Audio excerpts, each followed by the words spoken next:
So when working with integer values, you can actually use several different types of integer values. You can use an int data type. There's also an int8 data type, int16, 32, and 64. And you may want to know, well, what the difference is between all of these. And to find out the difference, you can simply do this command.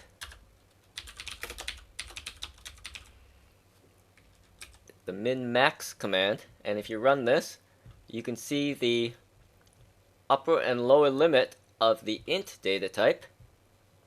Now if you change this to an 8 and run it again, you'll see that the int8 data type only goes from 127 to negative 128. Change this to 16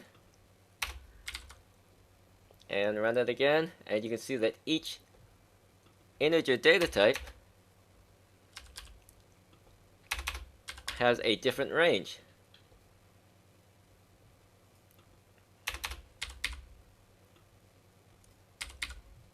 And this only works for integers, this min-max command.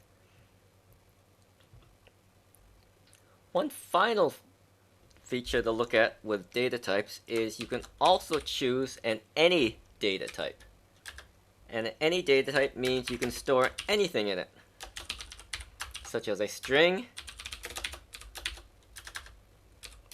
You can change it to an integer or a decimal value. You can also store an integer in there. And when you run this command, you'll see that no matter what you store in an any variable, it can store and hold any value. And the big danger of this is, of course, you can change the value to anything, so you have no idea whether it holds a string, a decimal value, or an integer. But this is another option for storing data. If you are not sure what type of data you want to store, you can always choose any. However, it's best to define a specific data type, and the most common ones we've been using have been int for integers, double, or float for decimal values, and string for text values.